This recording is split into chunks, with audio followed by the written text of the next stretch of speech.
ورحمۃ اللہ وبرکاتہ۔ الحمد للہ وکفى وسلام علی حبیبہ المصطفى، اما بعد فاعوذ باللہ من الشیطان الرجیم، بسم اللہ الرحمن الرحیم۔ ان اللہ وملائکتہ یصلون علی النبی یا ایھا الذین آمنوا صلوا علیہ وسلموا تسلیما۔ اللہم صل علی سیدنا مولانا محمد معدن الجود والکرم وآلہ واصحابہ الکرام وابنہ الکریم وبارک وسلم صلاة دائمة سرمدا ابدا۔ بسم اللہ الرحمن الرحیم۔ ومن یشاقق الرسول من بعد ما تبین له الہدی ویتبع غیر سبیل المؤمنین نولہ ما تولی ونصلہ جہنم وساءت مصیرا۔ ان اللہ لا یغفر ان یشرک بہ ویغفر ما دون ذلک لمن یشاء ومن یشرک باللہ فقد ضل ضلالا بعیدا۔ صدق اللہ مولانا العظیم۔ اور جو رسول کا خلاف کرے بعد اس کے کہ حق راستہ اس پر کھل چکا اور مسلمانوں کی راہ سے جدا راہ چلے، ہم اسے اس کے حال چھوڑ دیں گے اور اسے دوزخ میں داخل کریں گے، اور کیا ہی بری جگہ پلٹنے کی۔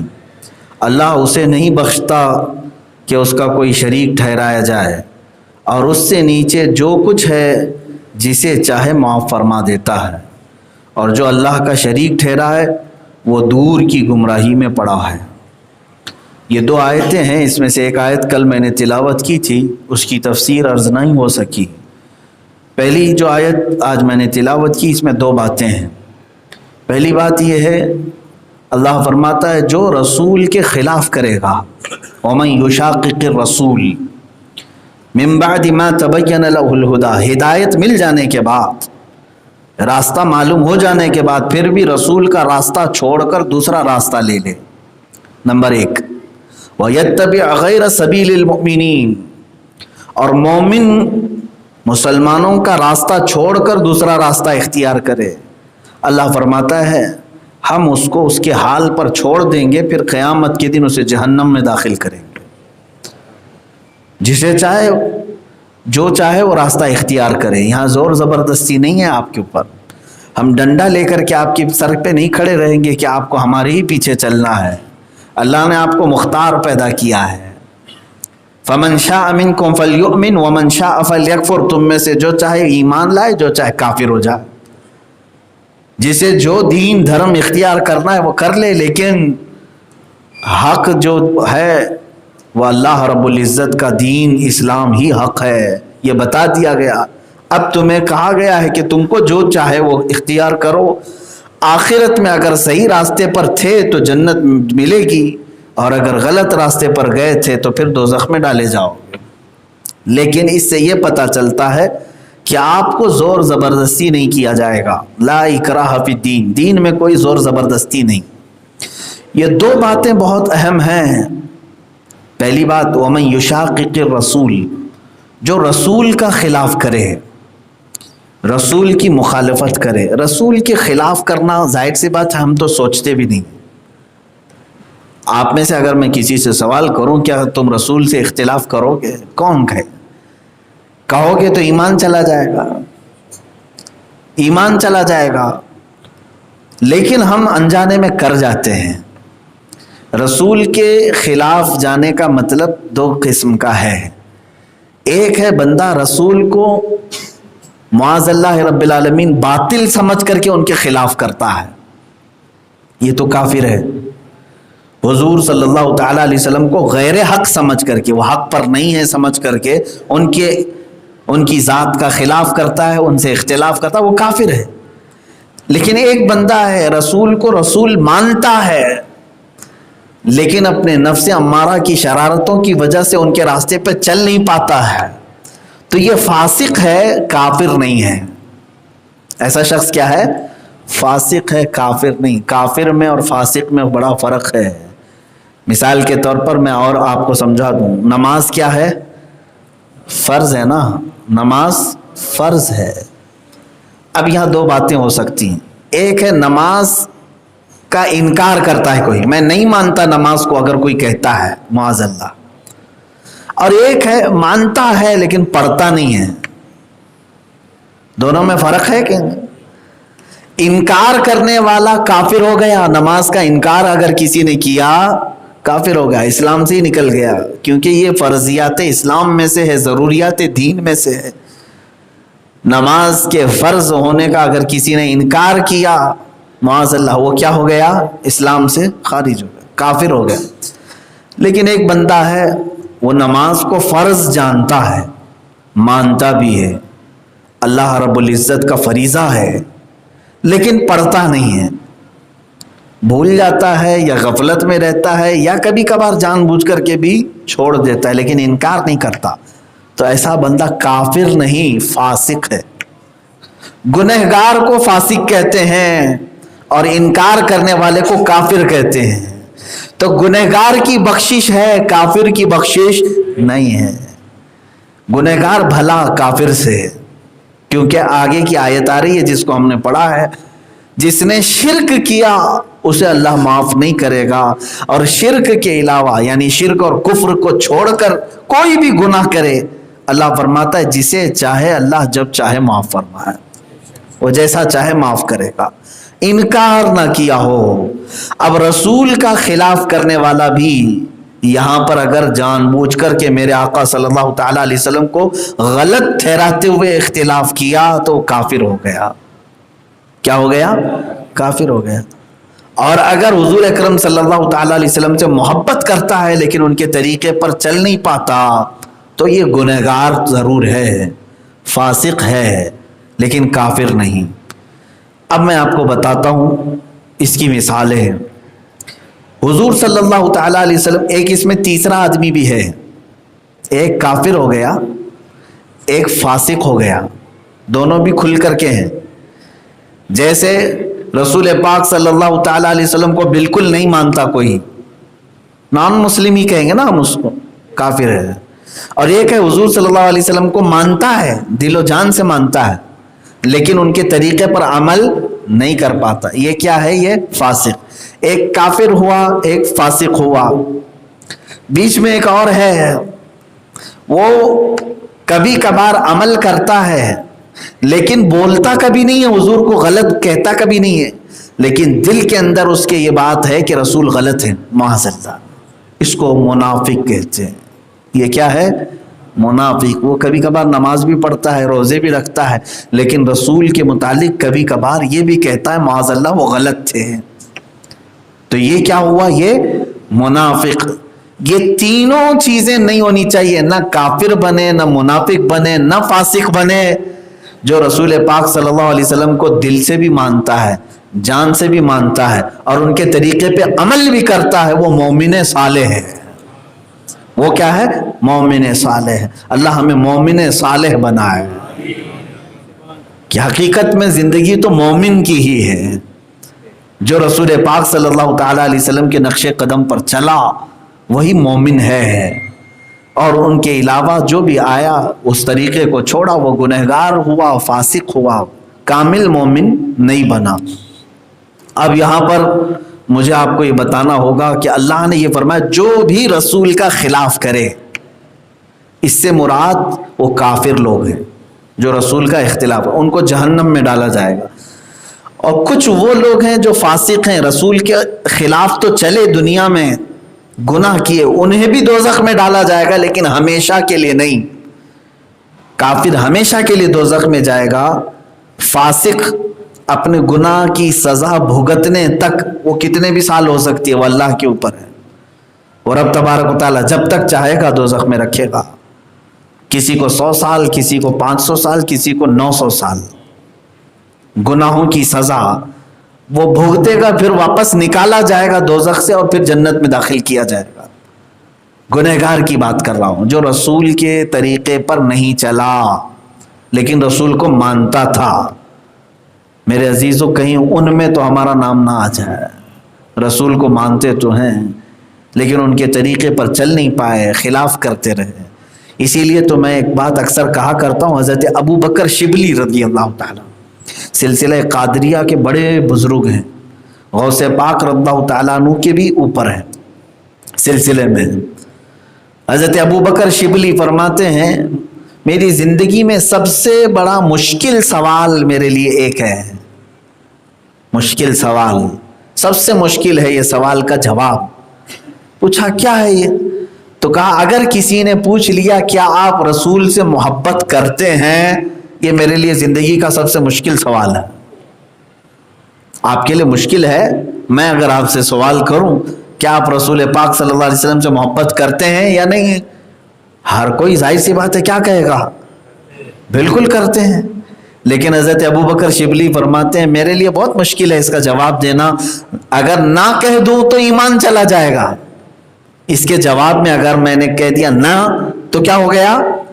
ایمان ختم ہو گیا۔ اگر رسول سے محبت نہیں کرتا تو ایمان ہی نہیں۔ اور فرماتے ہیں اور اگر میں ہاں کہہ دوں تو پھر میرا دل جھٹلائے گا کہ تیرا عمل کہاں، رسول کا عمل کہاں۔ اگر میں ہاں کہہ دوں کہ ہاں میں رسول سے محبت کرتا ہوں تو پھر میرا دل ہی ملامت کرے گا، تو پھر محبت کا تقاضا تو یہ ہے کہ محبوب کی ہر ادا پہ عمل کیا جائے۔ اب وہ سلسلہ قادریہ کے اتنے بڑے بزرگ فرماتے ہیں کہ میں رسول کریم صلی اللہ تعالیٰ علیہ وسلم کی پوری اداؤں پر عمل نہیں کر پاؤں، کہیں جھوٹا نہ ہو جاؤں، ہم جیسوں کا شمار کیا ہے، ہمارا حال کیا ہے۔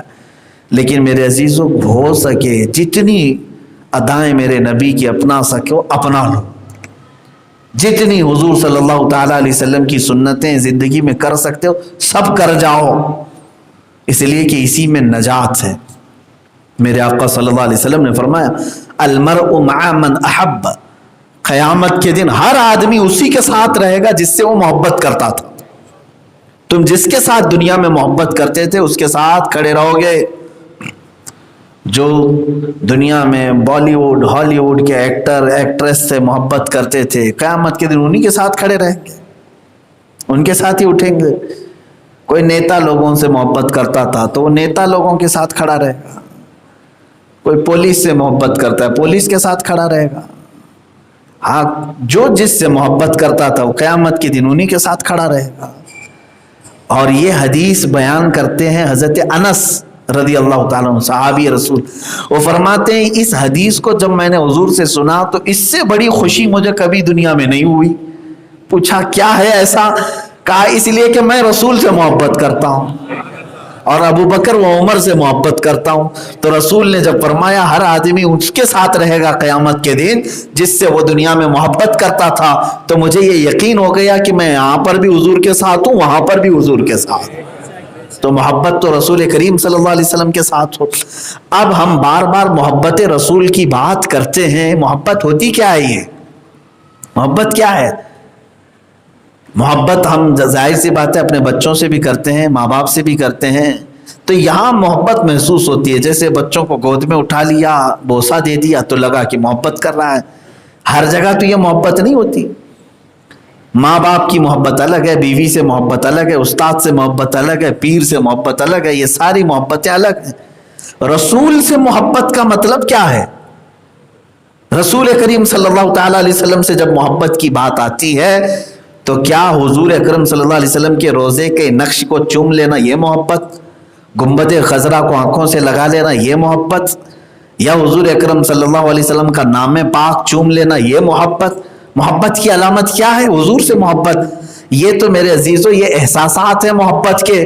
اصل محبت یہ ہے کہ بندہ اس کھوج میں رہے میرا نبی کھاتا کیسے تھا، میرے رسول بیٹھتے کیسے تھے، میرے نبی رسول نماز کیسے پڑھتے تھے۔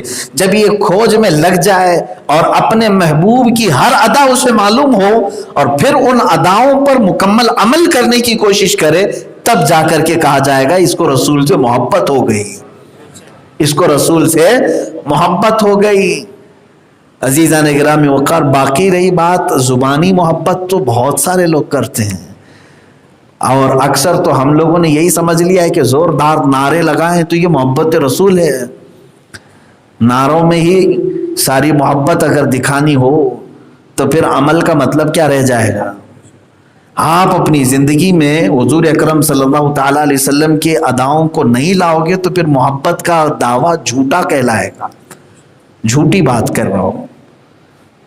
ظاہر سی بات ہے دنیاوی مجازی عشق و محبت کی باتیں میں آپ کو بتاؤں، لیلا مجنو کی کہانیاں سنتے رہتے، لیکن یہاں 4 دن کسی کی محبت میں گرفتار ہوتا ہے ایک نوجوان، تو اپنی محبوبہ کی ہر خواہش کو پوری کرنا چاہتا ہے، جس سے وہ محبت کر رہا ہے اس سے پوچھتا ہے میرا لباس تجھے کیسا اچھا لگتا ہے؟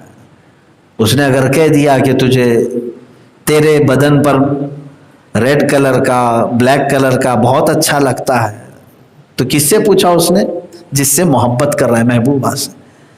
اس کی اپنی محبت معلوم نہیں کون سا کپڑا اسے فیورٹ ہے، لیکن وہ پوچھ رہا ہے سامنے والی سے جس سے محبت کرتا ہے۔ ہو سکتا ہے اس کو وائٹ اچھا لگتا تھا لیکن وہ اپنی محبوبہ کے لیے بلیک پہن لیا، کیوں؟ اس لیے کہ جس سے میں محبت کر رہا ہوں اسے ہی اچھا لگ رہا ہے۔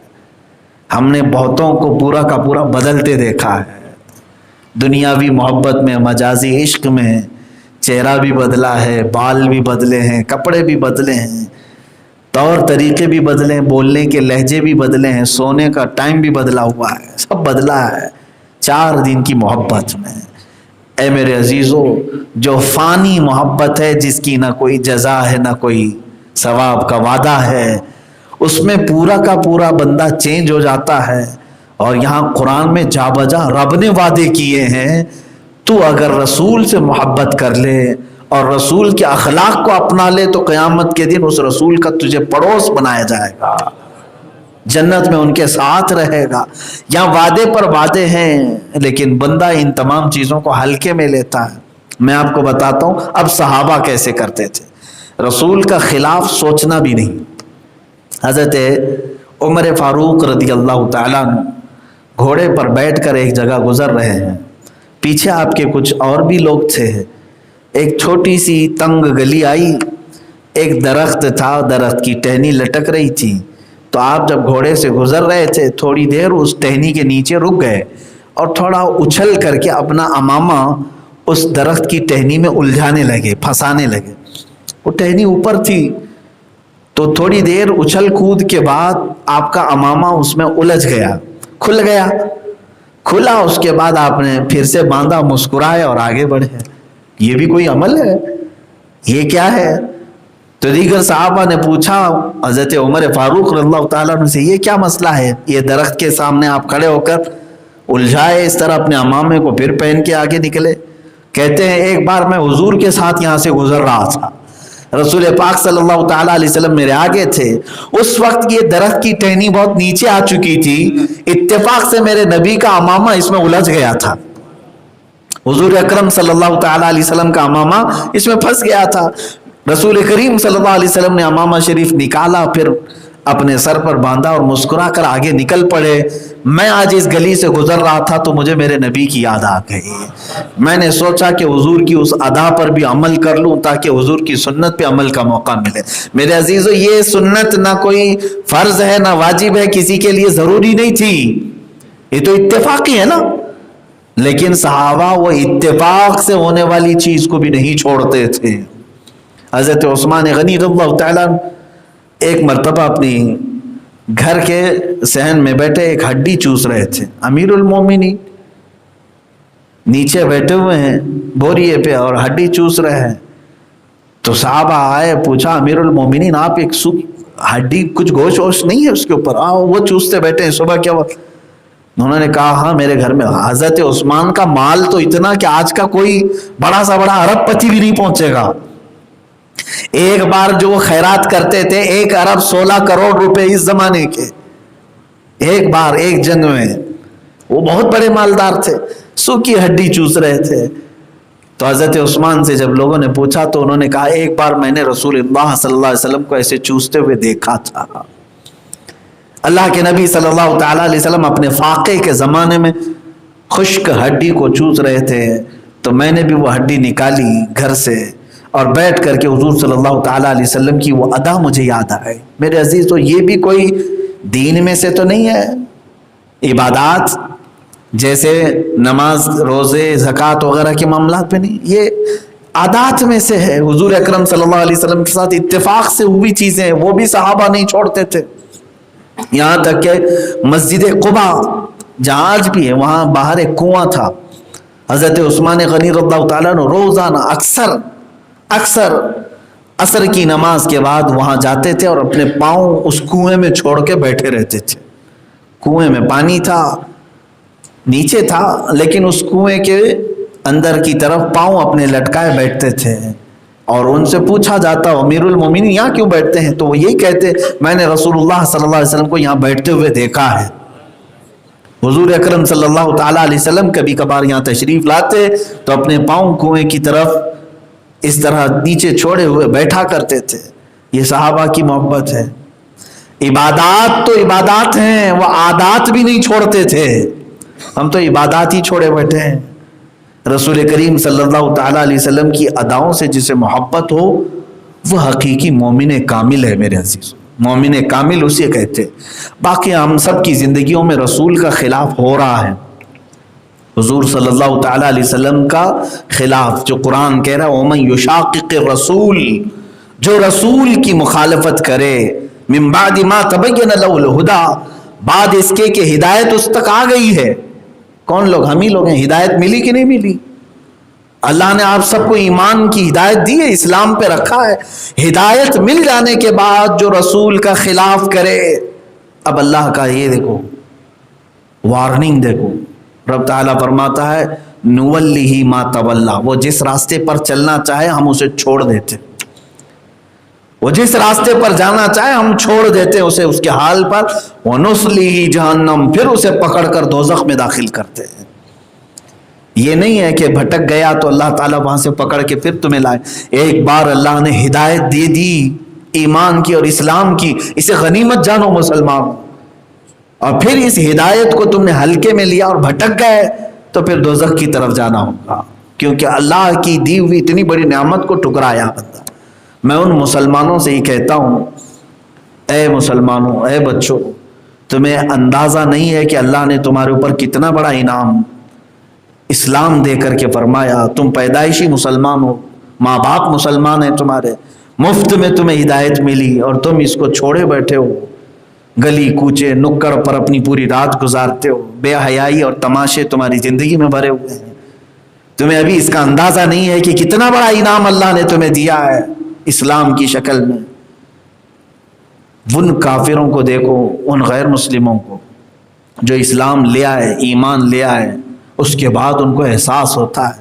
امریکہ کا ایک نو مسلم ہے، اس نے اپنی ایک ڈائری میں لکھا ہے، اسلام لایا 40 سال کے بعد. انگریز کرسچن تھا، بڑا مشہور آدمی ہے. اس کے بعد وہ بندہ کہتا ہے میں نے اپنے دن کے 24 گھنٹوں کو 3 حصوں میں ڈیوائیڈ کر لیا ہے.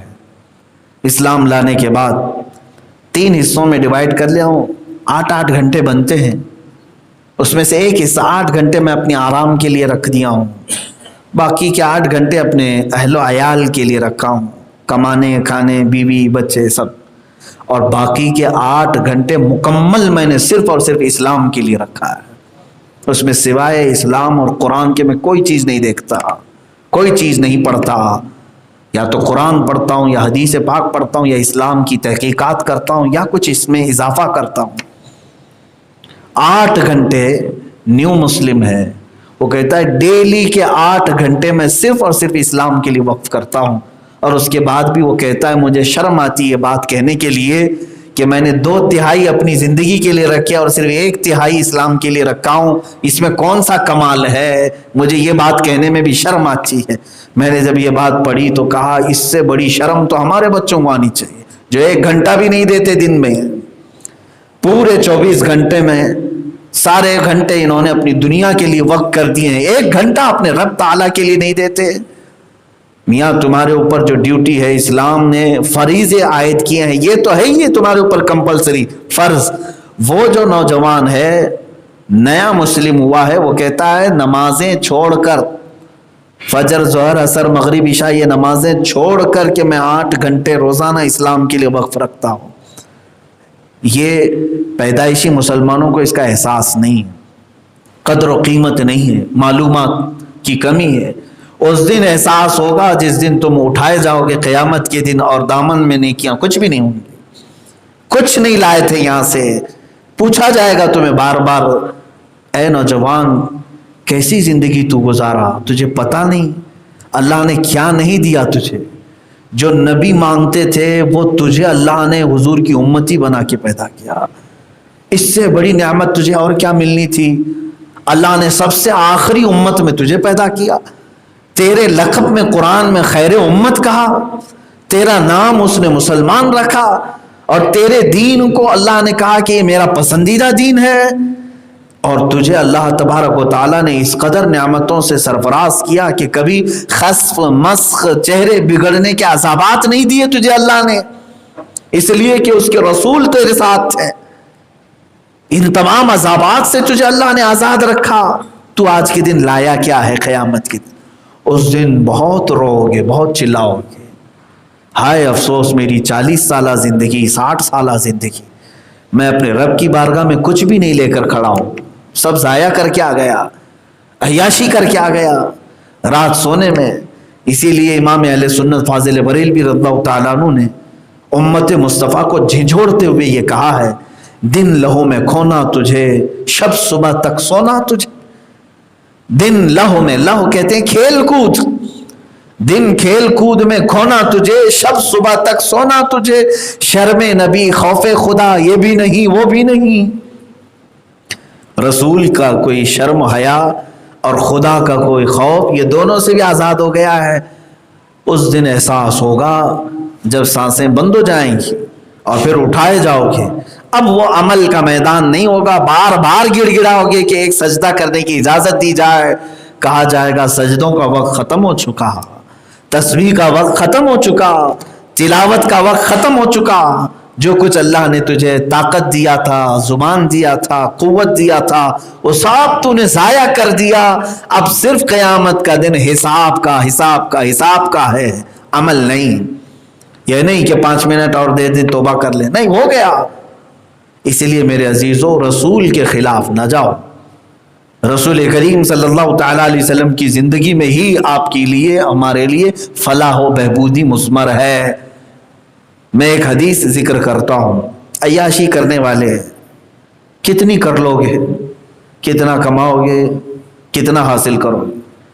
حدیث پاک میں ہے قیامت کے دن ایک ایسے بندے کو رب تعالیٰ اٹھائے گا جو دنیا کا بہت امیر ترین آدمی تھا، بہت بڑا کھرب پتی رہا ہوگا، لگزری لائف جیتا تھا، یعنی کوئی کمی اس کی زندگی میں نہیں آئی، بچپن سے لے کر مرنے تک اس کی کوئی خواہش ایسی نہیں جو پوری نہ کیا ہو، شراب، کباب، دولت، نشہ، ساری چیزیں اس کے بیڈ روم تک ملتی تھی، دنیا کے ہر مہنگے کھانے اس کے پاس آ چکے، کوئی لذت اس نے چکھنا چھوڑا نہیں۔ ایسا بندہ جو پوری دنیا میں ہر لذت حاصل کر چکا تھا، مال پھر بھی اس کے پاس بہت تھا، اولاد بھی تھی، بیوی بھی تھی، سب کچھ تھا، کوئی کمی نہیں رکھا، پھر اس کو قیامت کے دن اٹھایا جائے گا۔ آپ سنیے توجہ، ہم میں سے تو پتہ نہیں اتنی لگزری لائف کسی کی ملی بھی نہیں ہوگی، لیکن اس کی بات کر رہا ہوں جس کے پاس دنیا کا بہت بڑا سونے کا ذخیرہ، مال کا انبار سب تھا، قیامت کے دن اسے اٹھائے گا اللہ تعالی۔ جنت کی نہروں میں سے ایک نہر میں اسے غوطہ دلایا جائے گا، صرف ایک ڈبکی لگائے، صرف ایک بار غوطہ لگا کے آؤ۔ کس کو؟ اس امیر آدمی کو جو دنیا میں ہر لذت حاصل کر چکا تھا۔ فرشتوں کو حکم ہوگا کہ اس کو ایک غوطہ لگوا کر کے لاؤ، نہر سے ایک ڈبکی لگا کر کے اس کو لایا جائے گا۔ وہ ایک غوطہ لگانے کے بعد کیا کہتا ہے پتہ ہے؟ کہتا ہے مولا میں نے تو دنیا میں کوئی عیش دیکھا ہی نہیں، دنیا میں تو کوئی سکون دیکھا ہی نہیں، ایک غوطے میں جو سکون ہے وہ میری پوری کائنات میں کبھی نہیں ملا۔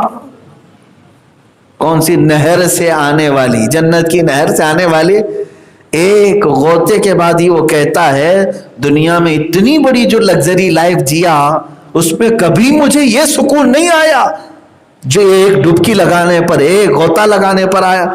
تو کہتا ہے مجھے تو دنیا میں کبھی کوئی ایسا سکون ملا ہی نہیں۔ تو پھر اس سے کہا جائے گا یہ تو نہر کا ایک غوطہ ہے، تجھے کیا خبر کہ ابھی جنت کا سکون کیا ہے، جنت کیا ہے ابھی تمہیں کہاں اندازہ ہے۔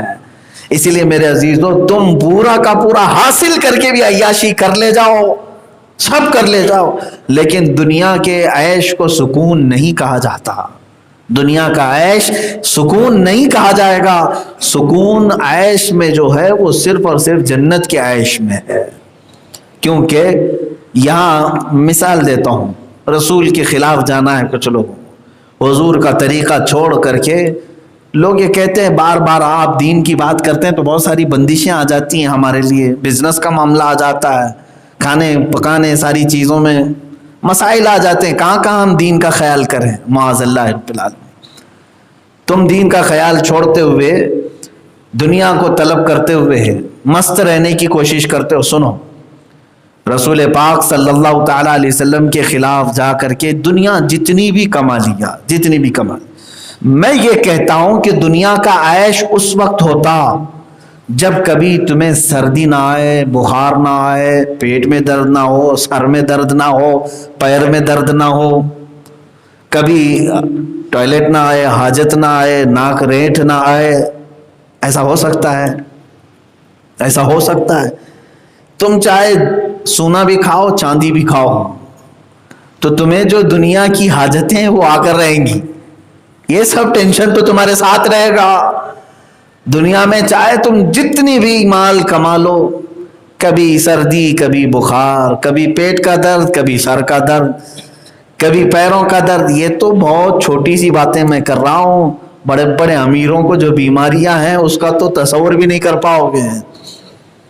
ایسی ایسی بیماریاں لگتی ہیں کہ وہ ایک لقمہ نہ اترتا ہے نہ نگلنے سے باہر آتا ہے، ایسی بیماریاں ہیں، پھیپھڑے سوکھ گئے، کڈنیاں خراب ہو گئیں، پتہ نہیں کیا کیا بیماریاں ہیں۔ تو میں یہ کہتا ہوں کہ دنیا بھر کا مال لے کر کے پھر کون سی عیاشی، کون سا عیش ہے؟ یہاں تو ٹینشن ہی ہے، رات میں سونے کا ٹینشن ہے، صبح اٹھنے کا ٹینشن ہے، نیند نہ آئے تو تکلیف، نیند سے آنکھ نہ کھلے تو بھی تکلیف۔ بات صحیح ہے؟ اگر کسی کو نیند نہیں آتی تو بھی یہ بیماری ہے، اور سو گیا اٹھتا نہیں ہے تو ٹینشن ہے، پتہ نہیں مرا تو نہیں۔ کھانے کو بھوک نہ لگے تو بیماری ہے، اور بار بار بھوک لگے تو بھی بیماری ہے۔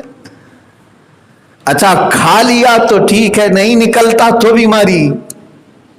اگر کھانا اس کا استنجا سے نہیں نکلتا تو بیماری، اور بہت زیادہ نکلے تو بھی بیماری۔ یہ انسان کی یہاں زندگی ہے۔ لیکن آؤ جنتی لائف کیا ہے؟ اللہ اکبر! قرآن کہتا ہے جنتی جب جنت میں آئیں گے ان کے محلات میں ان کا استقبال کیا جائے گا اور انہیں مظہریوں پر بٹھایا جائے گا، اور رب تعالیٰ فرماتا ہے لا خوف علیہم ولا هم یحزنون، نہ کوئی خوف، نہ کوئی غم، کوئی ٹینشن نہیں ہے، نہ کمانے کا، نہ پکانے کا، نہ گھر بنانے کا، نہ شادی کرنے کا، نہ بچے پیدا کر کے ان کی دیکھ بھال کا، کوئی ٹینشن نہیں۔ جنت یہ عیش ہے، فرمایا گیا وہاں کبھی کسی جنتی کو ہلکی بیماری بھی نہیں آئے گی، کوئی ہلکی بیماری جنت میں، نہ کسی کو سر درد آئے گا، نہ سردی، نہ بخار، نہ پیٹ کا درد، نہ بی پی، نہ شوگر، ساری چیزوں سے مکت۔ بی پی شوگر والے اس آس میں تو عبادت کر لو کہ یہ بیماری وہاں جا کر نکل جائے گی، ورنہ موت تک تو چھوڑنے والی ہے نہیں، سب کو پتا ہے۔ اب جس کو لگی ہوئی ہے ان کو معلوم ہے یہ وفادار بیماری ہے، موت تک ساتھ چھوڑتی نہیں ہے۔ لیکن اس آس میں تو عبادت کر لو کہ جنت میں یہ سب چیزیں اللہ تعالیٰ ختم فرمائے، کوئی بیماری نہیں، حتیٰ کہ کمانے کھانے کا بھی ٹینشن نہیں۔ اس کو کہتے ہیں عیش۔ اس کو کہاں سے عیش کہیں گے؟ یہاں روز کا ایک الگ ٹینشن ہے، ہزاروں مصیبتیں ہیں۔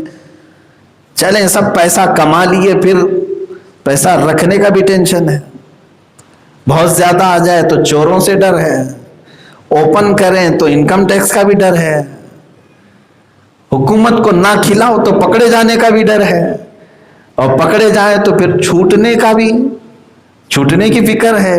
کون کون سی فکر نہیں ہے یہاں پر دنیا میں؟ کون سی فکر نہیں ہے؟ بہت زیادہ مال آ گیا، چلو ٹھیک ہے، سب کو کھلا رہے ہو پلا رہے ہو، لیکن کھلے عام باہر جاؤ تو کسی سے شوٹ ہونے کا بھی ڈر ہے، وہ بھی ڈر ہے کسی سے کڈنیپ ہونے کا ڈر ہے. یہ اتنے ڈروں کے ساتھ، خوف کے ساتھ، یہ کون سا عیش ہے دنیا کا؟ اسے عیش نہیں کہتے، یہ پوری بلاؤں میں گھرا ہوا مومن ہے. اسی لیے ایک شاعر نے بہت اچھی بات کہی. ہم کہتے ہیں نا فلاں مر گیا، اب مثال کے طور پر ابھی انتقال ہوگا تو مسجد سے اعلان ہو جائے گا فلاں صاحب کا انتقال ہو گیا. آپ کا انتقال ہوا، ہمارا ہوا، اعلان ہو جائے گا. آپس میں کہتے ہیں نا فلاں صاحب مر گئے. شاعر بہت اچھے انداز میں کہتا ہے، کون کہتا ہے کہ مومن مر گیا؟ کون کہتا ہے کہ مومن مر گیا؟ ارے قید سے چھوٹا وہ اپنے گھر گیا. کون کہتا ہے کہ مومن مر گیا؟ قید سے چھوٹا وہ اپنے گھر گیا. وہ سب ٹینشنوں سے فری ہو کر گیا ہے. اصل زندگی وہ ہے، جنتی عیش عیش ہے. یہاں تک کہ میرے عزیزوں سب سے بڑا ٹینشن میں آپ کو بتاؤں، جنت میں کسی کو حاجت بھی نہیں آئے گی. وہاں کوئی استنجا خانہ، طہارت خانہ بھی نہیں ہے کہ بار بار پیشاب جانا ہو، طہارت کے لیے جانا ہو. جنت میں یہ بھی چیز نہیں. کھائیں گے سب جنت میں. اگر آپ سوال کریں وہاں تو غذا ہے، کھاتے ہیں، تو پھر جاتا کہاں ہے؟ کہا گیا سب نوری غذا کا کوئی فضلہ نہیں ہوتا. یہ دنیاوی غذا ہے جس کا کچرا ہوتا ہے، جنتی غذا کا کوئی کچرا نہیں ہوتا. بلکہ جب جب جنتی کھائے گا اس کی طاقت اور بڑھتی جائے گی، اس میں اضافہ ہوگا. اور سب سے بڑی یہ تو چیزیں آرام کی میں نے بتایا، سکون کی میں نے بتایا. اس کی خدمت کے لیے غلمان لڑکے دیے جائیں گے، اور شادیاں حوروں سے کی جائیں گی، اور پھر اس کے علاوہ وہاں کی ٹھنڈی نہریں، باغات، یہ سب چیزیں وہ حقیقت میں عیش ہے. یہاں اچھے سے اچھا شربت روح افزا بھی پی لو، 1 گھنٹے کے بعد پھر پیاس لگے. جنت کے پانی کے بارے میں کہا گیا جس نے نہر سلسبیل سے پیا، مائے کوثر سے پیا، تو کبھی اسے کبھی پیاس نہیں لگے گی. ایک بار اگر پی لے، لا نظمأ بعدہ ابدا، ہم کبھی اس کے بعد پیاسے نہیں ہوں گے. ایک بار جنت کا پانی پی، شہد سے میٹھا، دودھ سے زیادہ سفید، وہ پانیوں کی قسمیں بیان کی گئی. جنت کا عیش عیش ہے. اور اس سے بڑھ کر کے یہ ہے میرے عزیزوں، جنتی جب خواہش کرے گا جہاں جانے کی، فرشتے اسے وہاں پہنچائیں گے. جنتی کہے گا کہ مجھے غریب نواز کے پاس جانا ہے، لے جائیں گے اسے، جاؤ دیدار کرو. وہ کہے گا اگر مجھے غوث اعظم عبد القادر جیلانی کے پاس بیٹھنا ہے، جنتی کو زیارت کرائی جائے گی. وہ کہے گا صحابہ کے پاس جانا ہے، صحابہ کی جماعت میں بیٹھے گا. اور وہ کہے گا رسول اللہ کے دربار میں بیٹھنا ہے، وہاں بٹھایا جائے گا. یہ جنتی عیش نہیں ہے تو اور کیا ہے؟ پوری کی پوری شخصیات وہاں جنت میں، انبیاء، مرسلین، صحابہ، تابعین، شہداء، صدیقین سب ہوں گے. اور اس سے بڑھ کر کے یہ ہے، جمعہ کا دن آئے گا جنت میں، جمعہ کا دن آئے گا. یہاں پہ بھی جمعہ آتا ہے، فرمایا گیا ہے کہ جمعہ کا دن جیسی آتا ہے سارے جنتی خوش ہوں گے. اس لیے کہ اب صحابہ سے ملنے جاتے، تابعین سے ملنے جاتے، اولیاء کے پاس بیٹھتے، رسول پاک کے پاس بیٹھتے. جمعہ کا دن آتا ہے تو مولا فرماتا ہے حجابات ہٹاؤ، میں اپنا دیدار کراتا ہوں. مومنین رب ذوالجلال کا دیدار کر رہے ہوں گے. اس سے بڑھ کر کے کوئی نعمت ہے؟ لا عیش عیش الدنیا، یہ کہا گیا ہے دنیا کے عیش میں کوئی عیش نہیں. حقیقی عیش جنتی عیش ہے.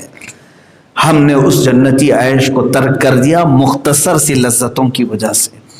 اور سوچو، میں نے جنت کا ایک چھوٹا سا خاکہ آپ کے سامنے رکھا، میں نے آپ کے سامنے بتایا وہاں کی مزاریاں، وہاں کے محلات، وہاں کے باغات، وہاں کی نہریں، وہاں کی حوریں، وہاں کے غلمان، وہاں صحابہ تابعین کی جماعتیں، اور رسول اللہ کا دیدار، رب ذوالجلال کا دیدار. یہ سب نعمتیں میں نے بتایا. اللہ نہ کرے ان جنتیوں میں اگر تمہارا نام نہیں پکارا جائے اور کہہ دیا جائے کہ تو جنت کی خوشبو بھی نہیں پا سکتا، تو دور ہو جا. یہی رب تعالیٰ فرماتا ہے نسلیہ جہنم، جو رسول کے خلاف چلا دنیا میں ہم اسے جہنم میں ڈالیں گے. کہاں جنت کے عیش کی ہم بات کر رہے ہیں، اس کے تذکرے سے ہی، جنت کے تذکرے سے ہی روح میں شادمانی آ گئی. سچ بتاؤ، مجھ جیسے حقیر آدمی سے جنت کا تذکرہ سننے پر کیا دلوں میں خوشی نہیں آئی؟ روح تازہ نہیں ہوئی مجھ جیسے چھوٹے آدمی سے سننے کے بعد؟ اور جب رسول اللہ کی زبان سے صحابہ سنتے ہوں گے جو مالک جنت ہے اور وہ حقیقی جنت کے مالک، ان کے ہاتھوں اللہ تعالیٰ نے جنتیوں کی کنجیاں عطا کی ہیں، وہ جسے چاہے داخل کرے۔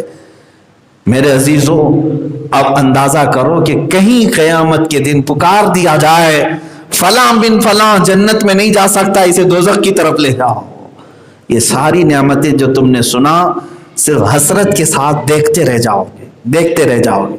8ویں پارے میں آیت آئی ہے، جب پڑھتے ہیں خاص طور پر تراویح کے وقت، رمضان میں بھی آیتیں آتی ہیں، روح کانپ جاتی ہے۔ سچ بتاؤں مسلمانوں، ترجمے کے ساتھ اگر معانی قرآن تمہیں سمجھ میں آنے لگے تو تمہارا دل مچل جائے گا، آنکھیں بہہ پڑیں گی۔ رب تعالیٰ فرماتا ہے وَنَادَى أَصْحَابُ الْجَنَّةِ أَصْحَابَ النَّارِ أَن قَدْ وَجَدْنَا مَا وَعَدَنَا رَبُّنَا حَقًّا فَهَلْ وَجَدْتُم مَّا وَعَدَ رَبُّكُمْ حَقًّا۔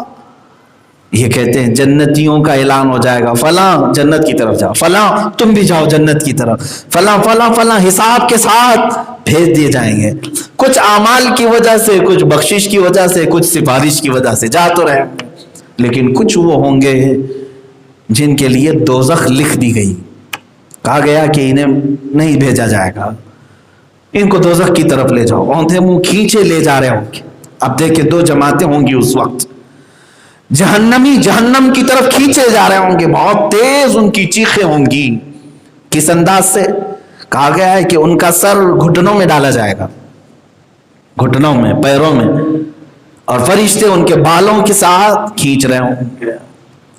اوندھے منہ اسی کو کہا گیا ہے، اور بعض لوگوں کو ان کے پیروں سے کھینچتے ہوئے الٹا جہنم کی طرف لے جایا جا رہا ہوگا، الگ الگ انداز سے۔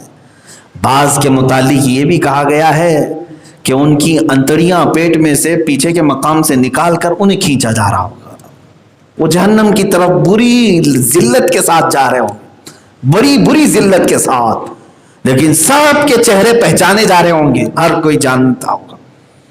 اب جو جنتی جا رہے ہوں گے، جنتی جنت کی طرف جا رہے ہوں گے خوشیوں سے، ان کا استقبال بھی ہو رہا ہوگا، انہیں جنتی لباس پہنایا جا رہا ہے، تاج پہنایا جا رہا ہے، خوشبو میں معطر کر کے انہیں لے جایا جا رہا ہے۔ اس وقت جنتی پکاریں گے کس کو؟ دوزخیوں کو۔ یہ قرآن کی آیت کا ترجمہ اب میں بتا رہا ہوں۔ جنتی پکار کر کہیں وَنَادَى أَصْحَابُ الْجَنَّةِ أَصْحَابَ النَّارِ، جنتی لوگ دوزخیوں کو پکاریں گے، اے دوزخ میں جانے والوں، کیا کہیں گے جانتے ہیں؟ ان قد وجدنا وعدنا ربنا حقا، ہمارے رب نے جو ہمارے ساتھ وعدہ کیا تھا وہ تو ہم نے دیکھ لیا، ہمارے مولا نے جو ہمارے ساتھ وعدہ کیا تھا جنت کا، وہ وعدے کا پکا ہے، ہم نے دیکھ لیا ہمارے رحمان کو، وہ وعدہ پورا کر دیا اور ہمیں جنت کی طرف بھیج رہا ہے۔ اے دوزخیو، تم جس کی پیروی کرتے تھے دنیا میں، کیا تمہارے مالک نے بھی تمہارا وعدہ پورا کیا؟ فَهَلْ وَجَدْتُم مَّا وَعَدَ رَبُّكُمْ حَقًّا، وہ پکاریں گے، کیا تمہارے جو بڑے تھے دنیا میں، جس کے پیچھے تم چلتے تھے، کیا انہوں نے تمہارا وعدہ پورا کیا؟ تم سے کہتے تھے نا ہمارے پیچھے چلو، ہم یہ دے دیں گے، وہ دے دیں گے، تم لالچ میں ان کے پیچھے چل گئے، کیا تمہارے مالکوں نے تمہارا وعدہ پورا کیا؟ وہ پکاریں گے، وہ پکاریں گے دوزخی، کیا ہم غلط راستے پر نکل پڑے، رب کو نہیں پہچانے۔ عزیزان گرامی وقار، اسی لیے عیش جو بھی ہے وہ حقیقی دنیا کا عیش نہیں، جنتی عیش ہے۔ ان میں سے کئی ایسے ہوں گے ان کو پکارا جائے گا، کیوں جا رہے ہو آج دوزخ میں؟ یہ سورہ مدثر کی آیت ہے، عن المجرمین یتساءلون ما سلککم فی سقر، دوزخ تمہاری طرف کیوں کھلی آ رہی ہے، کیوں جا رہے ہو تم دوزخ میں؟ وہ کیا کہتے ہیں معلوم؟ اس میں سے دوزخیوں میں کہ ایک بڑی جماعت ہوگی، وہ کہتے ہیں قالوا لم نک من المصلین، ان میں سے بڑی جماعت یہ کہے گی ہم نماز نہیں پڑھتے تھے، ہم نماز نہیں پڑھتے تھے اس لیے دوزخ کی طرف جا رہے ہیں۔ عزیزان گرامی وقار، یہ آج بدلنے کا وقت ہے، اپنی نمازوں کو ہلکا نہ سمجھو۔ اب یہاں 2 باتیں اس آیت میں تھی، انہی دونوں باتوں پر میں نے گفتگو کی ہے۔ وَمَن يُشَاقِقِ الرَّسُولِ، جو رسول کے خلاف چلے، مولا فرماتا ہے ہم اسے دوزخ میں ڈالیں گے، ہم اسے دوزخ میں ڈالیں گے۔ وَيَتَّبِعْ غَيْرَ سَبِيلِ الْمُؤْمِنِينَ. اس آیت میں دوسری بات یہ ہے مومنوں کا راستہ چھوڑ کر اپنا دوسرا راستہ اختیار کر لیا. اللہ فرماتا ہے ہم اسے بھی دوزخ میں ڈالیں گے. مومنوں کا راستہ. اب یہاں دو باتیں کیوں کہی گئی ہیں؟ رسول کا راستہ، مومنوں کا راستہ، کیا الگ الگ ہے؟ نہیں، یہ تاکید کے لیے کہا گیا ہے کہ مومنوں کا وہی راستہ ہے جو رسول کا راستہ ہے. جس نے مومنوں کی مخالفت کی گویا کہ اس نے رسول کی مخالفت کی. مومنین میں علماء صالحین ہیں، علماء ربانیین ہیں، وہ ہر زمانے میں رہیں گے. ان کے راستے کو چھوڑ کر کوئی دوسرا راستہ اختیار کرتا ہے، اللہ کی وعید ہے. اللہ فرماتا ہے نسلیہ جہنم وساءت مصیرا. ہم اسے دوزخ میں جھونک دیں گے اور کیا ہی پوری پلٹنے کی جگہ ہے. انشاءاللہ العزیز میں آپ کو پورے اسی ٹاپک پر ایک دن گفتگو کروں گا کہ دوزخ ہے کیا اور کہاں ہے، ابھی کیسی ہے. دوزخ کا ذکر تو آپ سنتے رہتے نا، ہے کیسی، کہاں ہے، کیا اس کی شکل ہے، پورا کا پورا حدیثوں میں بیان کیا گیا. قرآن کی بھی بہت ساری آیت، اس میں ایک ہی روایت میں بیان کرتا ہوں. ایک روایت بیان کر کے میں اختتام پہ آتا ہوں. جہنم کو اس دن لایا جائے گا جیسے بیل کو لایا جاتا ہے، لایا جائے گا. جہنم کے منہ پر 70,000 قلادے، یعنی کیا کہتے ہیں اس کو، بیلٹ جیسے پہنائے جاتے ہیں، رنگ لگا کر کے اس کو کھینچنے کے لیے 70,000 گانٹھ میں اس کو باندھ کر کے لا رہے ہوں گے. 70,000، اور ہر گانٹھ پر 70,000 فرشتے ہوں گے. ہر گانٹھ پر جو اسے پکڑ کر کے لا رہے ہوں گے جہنم. اس کا منہ کتنا بڑا ہے، بہت بڑا. ایک جہنمی کا جو سائز ہے وہی 400 کلومیٹر کا سائز ہے. مکہ اور مدینے کے بیچ میں جو راستہ ہے حضور نے فرمایا اتنا بڑا تو ایک جہنمی کا سائز ہے. آپ پھر اندازہ کرو کہ پوری دوزخ کتنی بڑی ہوگی. ایک بار حضور صلی اللہ تعالیٰ علیہ وسلم صحابہ کے ساتھ بیٹھے تھے، ایک دھماکے کی آواز آئی. صحابہ نے پوچھا یہ کیا ہے آواز؟ حضور اکرم صلی اللہ علیہ وسلم نے فرمایا آج سے 70 سال پہلے جہنم کے منہ سے ایک پتھر پھینکا گیا تھا، وہ اب جا کے لگا ہے. جب جہنمیوں کو گرایا جا رہا ہوگا، وہ گرتے گرتے گرتے تو ان کو 70 سال لگ جائیں گے خالی گرنے میں، پھر پہنچنے کے بعد الگ زندگی ہے. گرتے گرتے 70 سال، اور بعض روایت میں 70,000 سال لگیں گے. اتنی گہری ہے. بہرحال دوزخ کو میں جو بات عرض کرنے جا رہا ہوں وہ یہ ہے 70,000 پھندے لگائے ہوں گے، اور ہر پھندے پر 70,000 فرشتے. اور بھی روایت میں ہے، اور ہر فرشتے کے نیچے 70,000 اور فرشتے. اتنی بڑی طاقت کے ساتھ جہنم کو اس دن لایا جا رہا ہوگا. لیکن جیسے ہی قیامت کے میدان میں اہل محشر کا فیصلہ ہو رہا ہوگا، جہنمیوں کا نام پکارا گیا ہوگا، تو یہ 70,000 فرشتے ایک ایک پھندے پر، اب حساب کریں گے تو پتہ نہیں ہمارا کیلکولیشن خراب ہو جائے گا، کیلکولیٹر خراب ہو جائے گا. میں نے کہا ہے جہنم کے 70,000 پھندے، اور ہر پھندے پر 70,000 فرشتے. پتہ نہیں کتنے کروڑوں کے فرشتے اس کو لا رہے ہوں. اتنے فرشتے جب لا رہے ہوں گے، اس کے باوجود دوزخ جیسے ہی جہنمیوں کو دیکھے گی ان پورے فرشتوں سے چھڑا کر بھاگے گی. یہ پورے فرشتوں سے بھی اپنے پھندے چھڑا کر بھاگے گی جہنمیوں کی طرف کھانے کے لیے. میں برسوں سے بھوکی ہوں، مجھے جلدی دیا جائے. وہ فرشتے دوڑ کر کے اسے پکڑ رہے ہوں گے، لیکن دوزخ ان کے ہاتھ میں آ نہیں رہی ہوگی. یہ بھی حدیث پاک. دوزخ جہنمیوں کو دیکھتے ہی ان کی طرف لپک رہی ہوگی، آگ کی زبان نکالتی ہوگی بار بار. تو میرے عزیزو اس ہولناکی سے ڈرو. قرآن میں بار بار اللہ نے فرمایا ہے فَاتَّقُوا النَّارَ الَّتِي وَقُودُهَا النَّاسُ وَالْحِجَارَةُ.